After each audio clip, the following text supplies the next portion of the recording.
Welcome back to my YouTube channel. ಯಾರೆಲ್ಲ ನನ್ನ ಚಾನಲ್ನ ಸಬ್ಸ್ಕ್ರೈಬ್ ಮಾಡಿದ್ದೀರೋ ಅವ್ರಿಗೆಲ್ಲ ಥ್ಯಾಂಕ್ ಯು ಸೋ ಮಚ್. ಇನ್ನೂ ಯಾರೆಲ್ಲ ಸಬ್ಸ್ಕ್ರೈಬ್ ಮಾಡಿಲ್ಲ, please take a moment and please subscribe my channel below ಅಂತ ಹೇಳ್ತಾ ಈ ವ್ಲಾಗ್ನ ಸ್ಟಾರ್ಟ್ ಮಾಡ್ತಾ ಇದ್ದೀನಿ.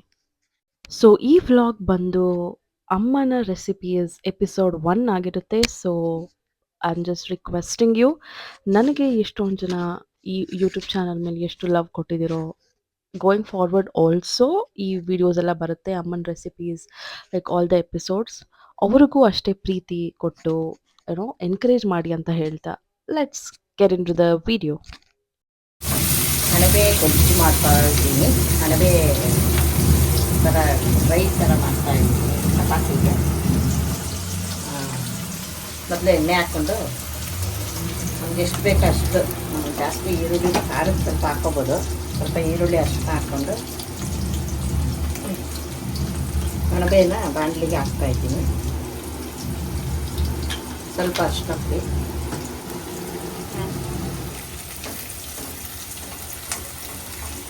ಈರುಳ್ಳಿ, ಎಣ್ಣೆ, ಅರಿಶಿನ ಪುಡಿ ಸ್ವಲ್ಪ ಮಗ್ಗಿದ ಮೇಲೆ ಈರುಳ್ಳಿ ಸ್ವಲ್ಪ ಗೋಲ್ಡನ್ ಬ್ರೌನ್ ಬಂದಮೇಲೆ ಸ್ವಲ್ಪ ಅಣಬೆನ ಇವಾಗ ಅದಕ್ಕೆ ಹಾಕ್ತಾಯಿದ್ದೀನಿ.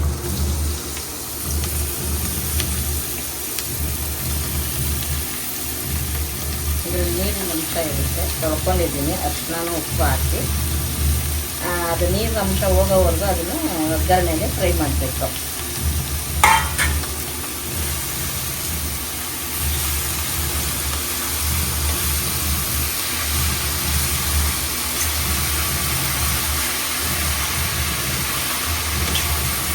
ಇದೆಲ್ಲ ಚಿಕ್ಕ ಚಿಕ್ಕ ಆಗುತ್ತಾ? ಇನ್ನೂ ಸ್ವಲ್ಪ ಅದು ಚಿಕ್ಕ ಚಿಕ್ಕವಾಗಿ ಆಗುತ್ತೆ. ಅದು ಚೆನ್ನಾಗಿ ಒಗ್ಗರಣೆಗೆ ಇದಾಗಬೇಕು. ಆಮೇಲೆ ಅದಕ್ಕೊಂದು ಮಸಾಲೆ ರುಬ್ಬಿ ಹಾಕಿದ್ರೆ ಚಪಾತಿಗೆ, ದೋಸೆಗೆ, ಅಕ್ಕಿ ರೊಟ್ಟಿಗೆ ಚೆನ್ನಾಗಿದೆ.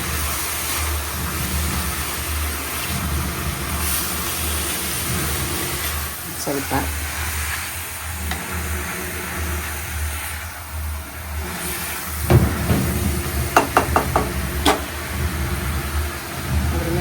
ತಟ್ಟೆ ಮುಚ್ತೀನಿ. ಮೇಲ್ಗಡೆ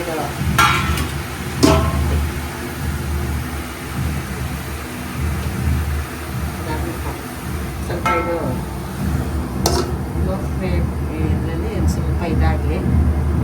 ಇಷ್ಟೊತ್ತಿಗೆ ನಾನು ಖಾರಕ್ಕೆ ಇಟ್ಕೊಂಡ್ಬಿಡ್ತೀನಿ. ನೀರು ಬಿಟ್ಕೊಳ್ಳುತ್ತೆ ಅದೇ. ಸ್ವಲ್ಪ ಸ್ವಲ್ಪ ಇದಾಗೋವರೆಗೂ ಇದನ್ನು ಈಗ ಮುಚ್ಚೋದೇನು ಬೇಕಿಲ್ಲ. ಅದು ಹಾಗೇ ಸ್ವಲ್ಪ ಇದಾಗುತ್ತೆ, ನೀರು ಹಿಂಗುತ್ತೆ ಅದರಲ್ಲೇ ಬೇಯ್ತಾ ಇದ್ದೀನಿ.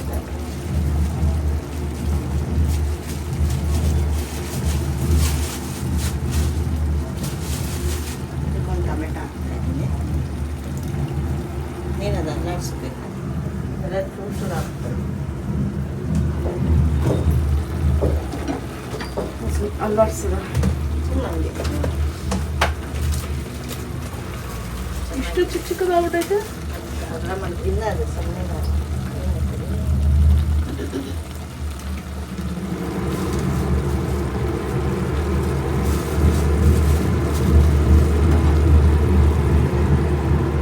ಸ್ವಲ್ಪ ಉಳ್ಳಾಗಡ್ಡೆ ಗಟ್ಟಿ ಬರುತ್ತೆ ಚಪಾತಿಗೆಲ್ಲ. ರೇಟ್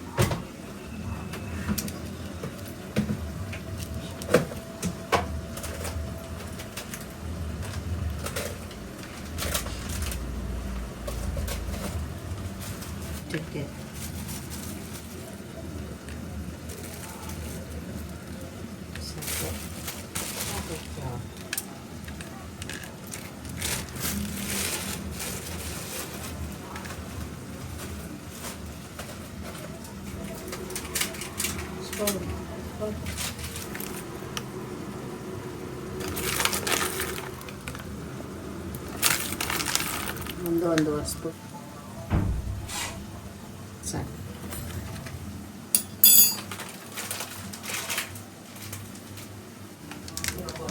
ಹಸಿಮೆಣಸಿನ್ಕಾಯಿ ಹಾಕಿರೋದ್ರಿಂದ ಒಂದು ಅರ್ಧ ಸ್ಪೂನ್ ಆದರೆ ಖಾರ ಅರ್ಧ ಸ್ಪೂನ್ ಮೆಣಸಿನ ಪುಡಿ ಸಾಕು.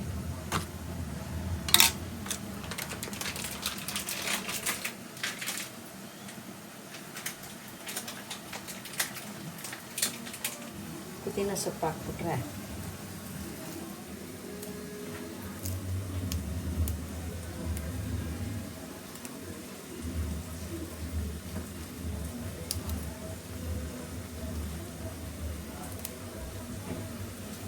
ಸಾಕು.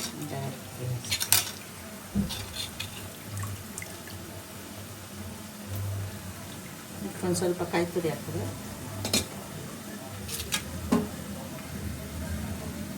ತುರ್ಕೊಳ್ತೀನಿ ಕಾಯಿ ತುರಿನ.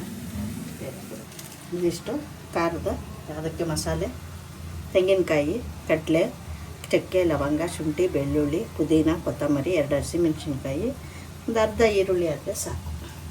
ಇದಿಷ್ಟನ್ನು ಗ್ರೈಂಡ್ ಮಾಡ್ತೀನಿ.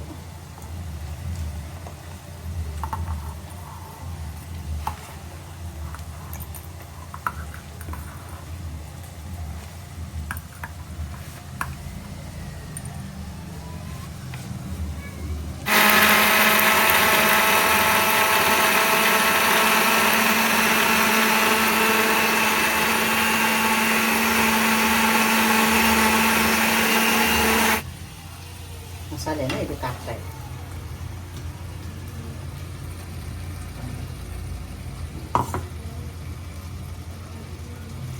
ಒಂದು ಸ್ವಲ್ಪ ನೀರು ಹಾಕ್ಕೊಂಡು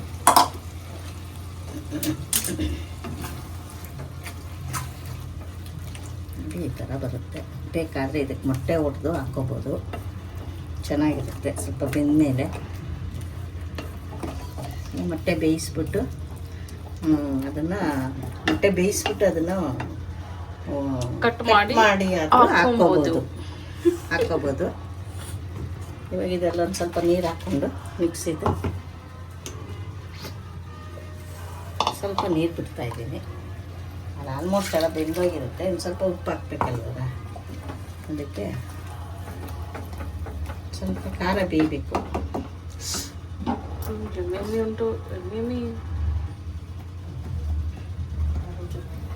ಅದೇ ಕಟ್ ಮಾಡಿ ಬೇಯಿಸ್ಬಿಟ್ಟು ಕಟ್ ಮಾಡಿ ಹಾಕಿದ್ರು ಚೆನ್ನಾಗಿರುತ್ತೆ. ಹೇಗೆ ಬೇಕಂದ್ರೆ ನಿಮಗೆ ಇಷ್ಟು ಬಾರ್ದಂಗೆ ಮಾಡಿಸ್ಬೋದು. ಈಗ ರುಚಿಗೆ ತಕ್ಕಷ್ಟು ಉಪ್ಪು ಹಾಕ್ತೀನಿ. ಸಾಕು ಅನಿಸುತ್ತೆ.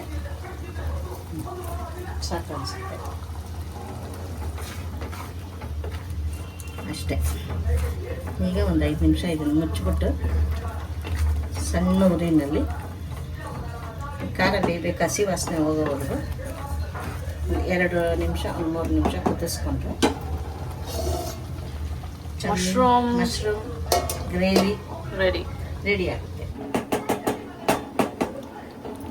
ಈ ಥರ ನಾವು ಮಾಡ್ಕೋಬೋದು. ಬರೀ ಮೆಣಸು, ಸ್ವಲ್ಪ ಧನಿಯಾ ಪುಡಿ, ಮೆಣಸಿನ ಪುಡಿ, ಗರಂ ಮಸಾಲೆ ಸುಮ್ಮನೆ ಹಾಗೆ ಉದುರಿಸಿ ಒಗ್ಗರಣೆಗೆ ಹಾಕಿದ್ರೆ ಚೆನ್ನಾಗಿರುತ್ತೆ. ಈಗ ಚಪಾತಿ ಹಿಟ್ಟು ಇದ್ದಿಲ್ಲ ಇದು.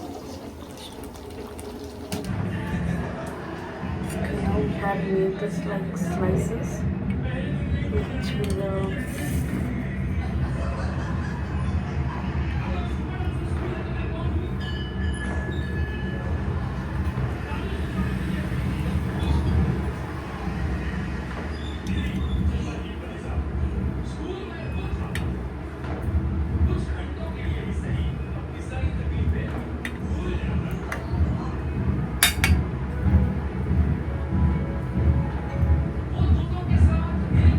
ಹಾಕ್ಬಿಟ್ಟು ಕಲಿಸ್ಬೇಕಾ?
ಸೊ ಒಂದು ಕ್ವಿಕ್ ರೀಕ್ಯಾಪ್ ನೋಡ್ಕೊಂಬರೋಣ.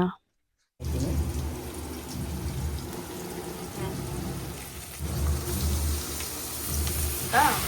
ಇನ್ನೂ ಸ್ವಲ್ಪ ಅದು ಚಿಕ್ಕ ಚಿಕ್ಕದಾಗಿ ತೆಂಗಿನಕಾಯಿ, ಕಡಲೆ, ಚಕ್ಕೆ, ಲವಂಗ, ಶುಂಠಿ, ಬೆಳ್ಳುಳ್ಳಿ, ಪುದೀನ, ಕೊತ್ತಂಬರಿ, 2 ಹಸಿಮೆಣಸಿನ್ಕಾಯಿ, ಒಂದು ಅರ್ಧ ಈರುಳ್ಳಿ ಆದರೆ ಸಾಕು. ಇದಿಷ್ಟನ್ನು ಗ್ರೈಂಡ್ ಮಾಡಿ ಮಸಾಲೆನ ಇದಕ್ಕೆ ಹಾಕ್ತಾಯಿದ್ದೀನಿ. ಸಾಕು ಅನಿಸುತ್ತೆ. ಸಾಕು.